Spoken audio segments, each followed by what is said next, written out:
Okay. And again, as Matt said, this kind of got thrust upon us in terms of this idea about distributed gaming and what does that mean.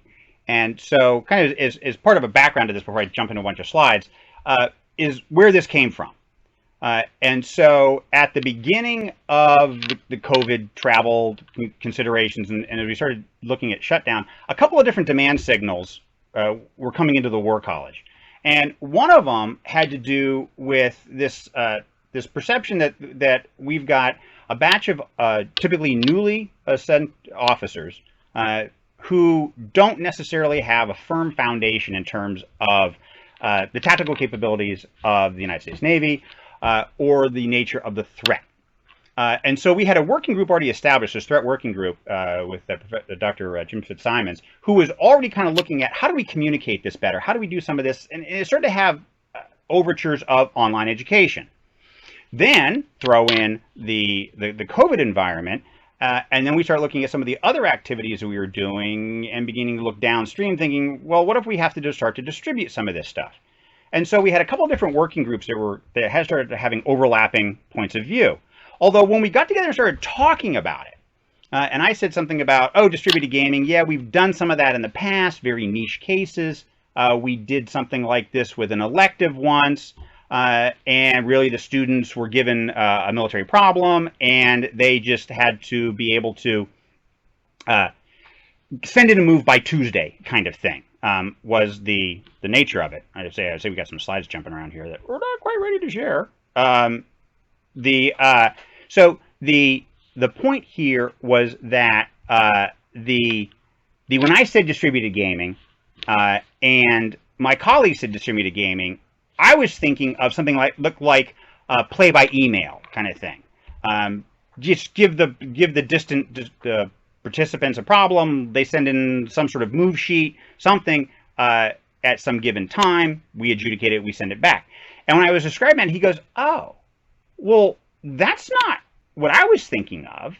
I was thinking of something more like where we're just all online at the same time using some sort of collaborative workspace like Zoom, Microsoft Teams, SharePoint type of thing.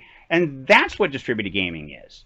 So the more we had this conversation amongst ourselves and started considering about other things, like someone else would chime in and say, well, really, what you ought to be thinking about is the network or the platforms you're going to do it over. And I realized that, we really should try to start to define some of the key elements that describe a distributed gaming environment. And not just for us internally, because my boss, the chairman of the wargaming department, Professor LeBranch, is also listening to all this thinking, yeah, but how do we then communicate with a sponsor? Oh, you just want a distributed game. You kind of say that like a throwaway, but what are the implications then for what we can and can't do in terms of the game objectives and being able to hit our analytic research agenda? So based on all of that, and me just kind of taking notes on the side, I started to realize that things seemed to start to dump into 4 categories. Again, this is no way meant to be definitive, that this is what we've all got to use. And I'll get to, after I kind of introduce what the categories are, then I'll get to the so what part, because I find nothing more useless, quite frankly, than getting a taxonomy, giving a descriptive system that creates distinctions without a difference. It's like, okay, so you've described it that way. So what? What do we then do with that description that makes having a definition useful? So with that preamble, let's get into the actual presentation. Okay, so you should be seeing my desktop there. We'll go right into this here. So the 4 categories or descriptors that I came up with. The first one I want to talk about is this idea of geographic separation. And this you can see already throughout, just up to this point in connections when people have been talking about different activities they've been doing, especially things like Naval Warfare Development Commands talk about how they do their 360 gaming and some of the other stuff that people have done in a distributed nature. This first part here in terms of how are the humans clumped, these distant humans. And so a lot of this is based on a spectrum, because and every game kind of can have elements of different points along my spectrums here, and that's why I did it that way. But at the extreme is what I'm calling the geographically isolated player, which is someone sitting either at their workspace or at home. They're by their lonesome, and they're in front of a computer. They are by themselves. I just recently did a game for the Naval Sea Cadets, and we had some 16 players plus probably another 10 or so facilitators and controllers. Every one of us was sitting by themselves at home in front of our own little laptop. Now, as I start to move to the right, then we've got what I'm calling the geographically clustered type of things, where, okay, I've got a node someplace where there might be 3, 4, 5, some number of people who are able to actually gather in a single space. And then all the way to the, since I'm trying to make this a spectrum, then where I have zero geographic separation. This is kind of what we're all used to in terms of face-to-face gaming. We're all more or less at the same geographic location. We may be in different cells, but we're more or less all quote-unquote on site. All right, so this is the first thing that I started to think about when we started saying about geographic or distribution.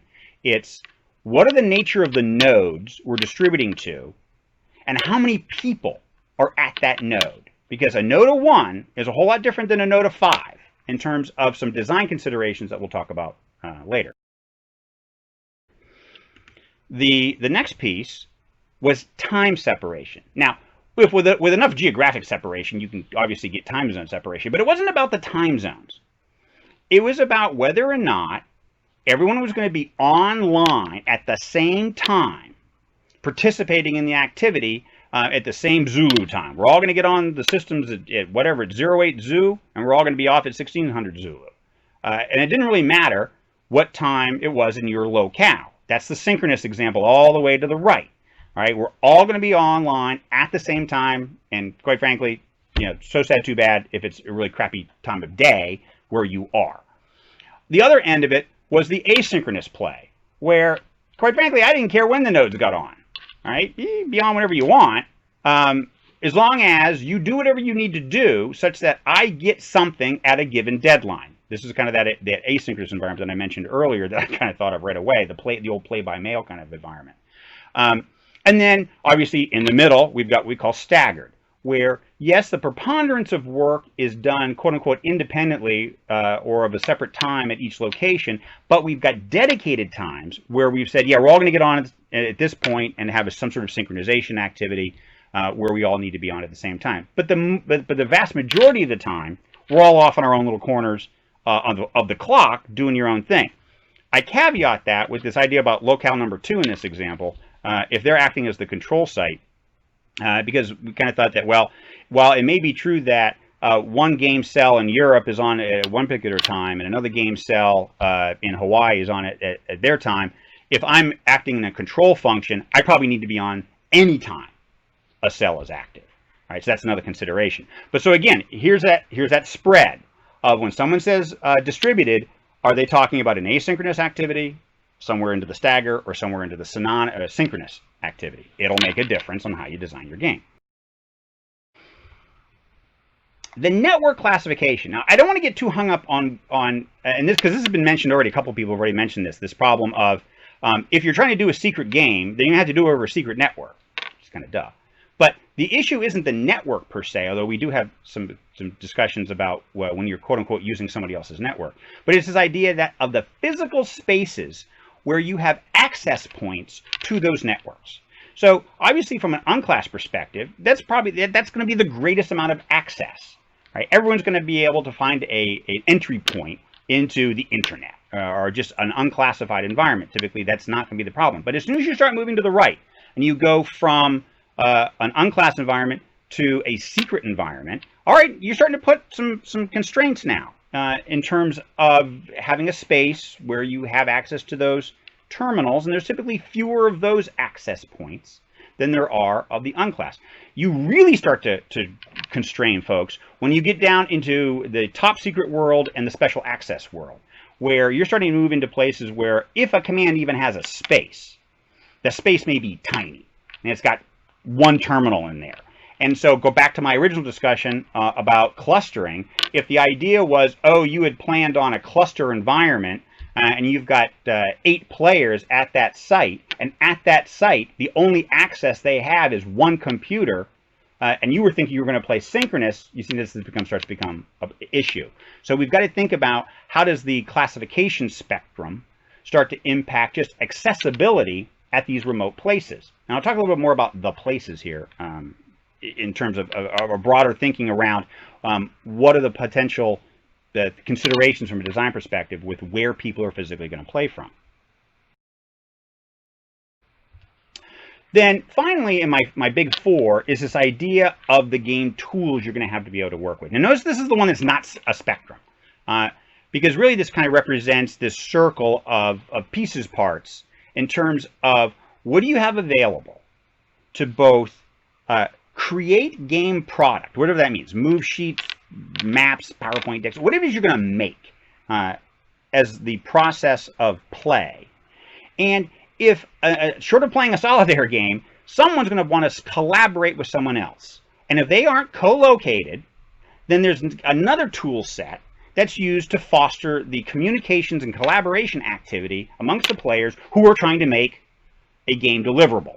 So I've got both a collaboration suite of tools, plus the actual tools designed to make the thing itself, again, move sheets or whatever.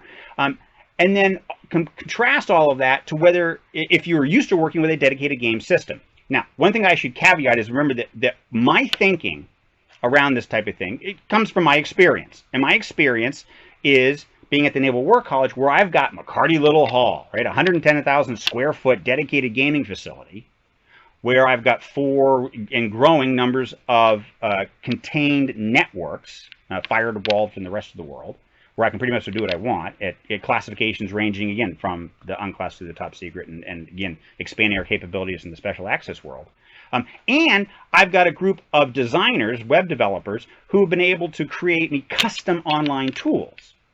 So I'm very used to working in a dedicated tool environment where I control everything you're using. But I can't necessarily easily get that dedicated tool onto some of these other external networks. When I leave the sanctuary of McCarty Little Hall, I've got to use other people's networks and other people's rules in terms of what software I can put up there. And in some cases, you're just going to have to use what you find. Now, obviously, there are processes for getting stuff onto those networks. You know, Microsoft Word did not spring spontaneously into JWix, all right? So somebody put it there. And there are processes to be able to put software onto networks, but obviously we have a huge security concern when we do that from an IT perspective. So part of what you're going to have to think about when you start to have these conversations in terms of, oh, we're going to do a distributed game, is we're going to do a distributed game, and what do we have to work with in terms of the what I'll call the play layer, that part of your system which is going to foster play, and that means being able to make product and be able to collaborate to do so, and the control layer, which is the folks who are trying to run this thing and keep the train on time and everything on the tracks. What are they using to exert control at a distance if we're not all co-located? So from that then, we started also talking about, well, that product piece and which things tend to fit this distribution part of it more or less well. And part of it was we realized if you are very product driven in your activity in terms of what I really need to make this game go is your move sheet or your map or your deck of PowerPoint slides or whatever it is your delivery product is. That's what I need. And quite frankly, how you got to that point, I don't care. Right? Then it's very easy to conceptualize how you're going to do this from an asynchronous, isolated perspective, because I don't care so much about the process by which you arrive at your product. On the other hand, if your research agenda is keenly influenced by the way in which people come to their decisions, and you want to be able to capture the process. You want to be able to see how people are struggling with the problem. As we say, sometimes the move not taken is more interested in the move I got, because I got that. You sent me in a move. But what about the 8 things you considered and rejected for this 9th one that you sent in? Well, how do I catch that? How do I see that? How do I get that type of analytic exposure to your thinking? So if I'm very much so interested in how you went about doing things, then I'm going to have to be probably leaning towards a process-driven world, and I may have to be being pushed more towards synchronous and co-located type of activities. So The product nature obviously affects my thinking on top of those 4 parameters, or whatever you want to call those considerations. Now, every game now, when you start saying, oh, it's a distributed game, well, okay, I should be able to kind of map your game against these 4 characteristics. And you can see that there's no one flavor of distributed game. Right? They're all over the place here. I just kind of pulled 4 examples out in terms of how I plot them against this. And the blue diamonds all the way to the right-hand edge of your screen basically represent one of our big global Title X games. You know, hundreds of participants, all co-located at the Naval War College on campus, wargaming inside of McCarty Little Hall or our adjacent building in Sims Hall.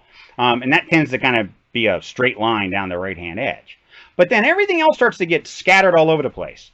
In terms of, I can have a game like, again, the Naval Cadet, Sea Cadet game I described, the NSCC game, the red circles, where everyone was isolated, but we had a fair amount of synchronization within a team, but we were playing all of that over a unclassified network, and because it was unclassified network, I was just using ad hoc tools in terms of Zoom, Google Drive, and email as being what was driving that. On the other hand, you look at something like our JMO or Joint Military Ops courses, capstone war game for the students, and that was one of the games that we were looking at in terms of trying to understand how distribution might work even now, even outside of a COVID environment. And again, there I've got more clusters, so this is the purple diamonds. They tend to be kind of clustered in their seminar groups, but each seminar group kind of works whenever they want to. There's no persistent contact with adjudication or the control team over time, as long as they turn their stuff in when they're supposed to turn their stuff in.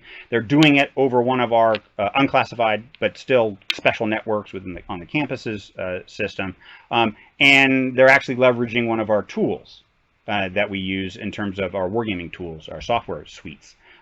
So again, you can see how the purple ones act. So the point of this isn't go, oh, well, look at all the clever ways we can draw little lines all over the map. It's nice.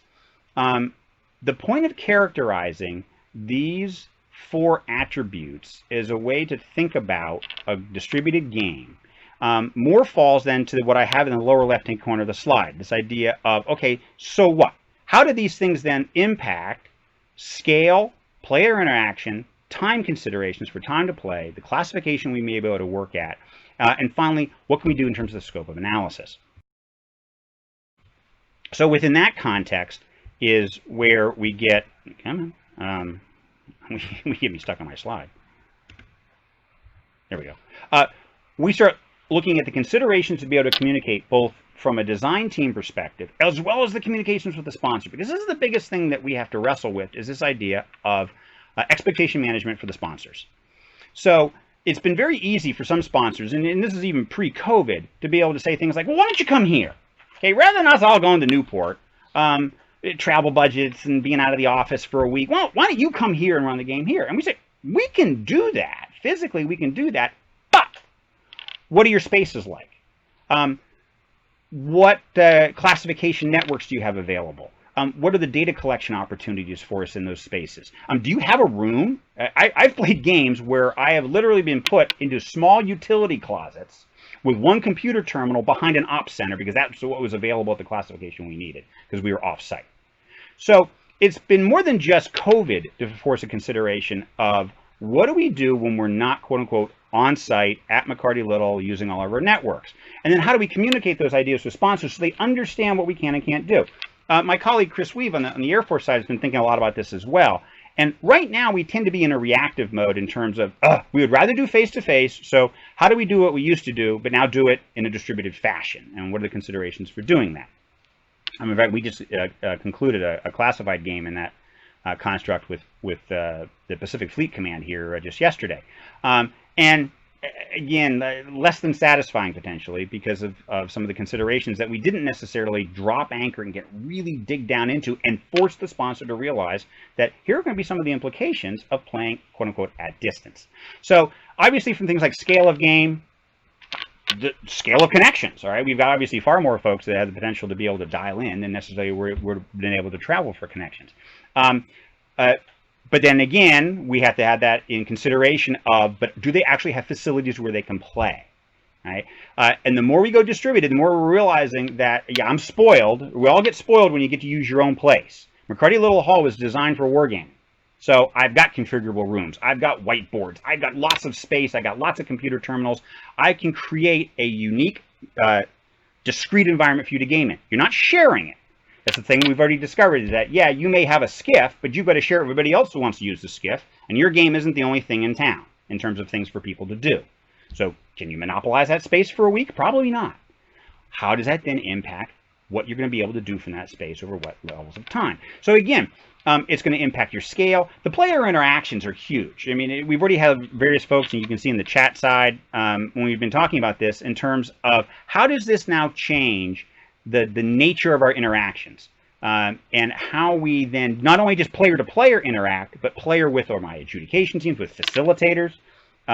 We've already found that if you don't have one of your people necessarily on site in a cluster, you may lose control of the cluster. And not that because the cluster is trying to be vicious and take your game off the tracks. It's just that that's the role of facilitators. When the group gets behind on time, when the group doesn't quite understand the tasking, they've got an immediate person they can turn to and get to that answer. You may not get that. One of the things we did see was actually in isolated play, since everybody has to be online to be able to participate, then it's far easier to monitor than when you've got 8 people sharing one computer someplace and they're having a conversation totally off system, face to face. How is it I'm going to collect against that? So a lot of player interaction considerations will be impacted then by the nature of where you fall out on all those 4 lines. Pace of play, NWDC made a good point about this, on how their pace of play got stretched, all right, in terms of how quickly you can turn around moves, how long it takes people to do things. What we find is there's just an inherent friction once we start to go distributed, and people don't necessarily crank things out as quickly as you'd like, right? So there's a timing piece that starts to slow down. Again, I've already mentioned the classification, how that impacts physical space. And finally, the scope of analysis, and what you're able to easily capture takes another layer of consideration. Going distributed doesn't somehow make things easier in terms of what we call the knowledge management piece of it, for how we arrange files, how we grant accesses. And this is something that came up when I was structuring the Sea Cadet game. Something I'm using, quote unquote, other people's networks. All right. And now I don't have the luxury I have when I'm in McCarty Little Hall is if I have a network problem, I know exactly who to grab, and the servers are right there in the building, and we can probably immediately address it. You have a problem over SIPR, who you go to fix it? So again, how do you think about backups, redundancies, alternative communication paths that don't share the same circuitry as your primary paths? How does control have to maintain control? Right? I liken this now, especially with synchronous gaming, in that to some extent, this is like I have a sudden appreciation for television producers, right, who are in that studio trying to cover the Olympics live and bouncing between different feeds and going to different sites and making sure that this reporter's up online when they're supposed to be. We've got coverage of the bobsled going on, and when do we switch over to rhythmic gymnastics? That's that type of control you've got to be able to quickly exert remotely in this type of environment. How do you design to it? So no hard answers here in terms of, oh, well, this is how you quote-unquote do distributed gaming. But at least I try to provide for us at the college a framework in which we can have a consistent, coherent conversation with our sponsors and be able to say, yes, we can do something distributed. Here are the advantages, because there's some things you can actually do better in a distributed environment, better than you can in a face-to-face environment. But here's the downsides. And let's make these conscious design decisions and not simply be the reaction of, oh, we had planned on face-to-face. If we have to, we'll flex to distributed at the last minute. Yeah, no, you won't. It's not going to go well. All right, so that's my basic framework. This idea of, again, geographic separation, time separation, the environments you get to play in, and finally, this piece on the tool sets you get to work with as ways to, quote-unquote, describe and then design to distributed environments.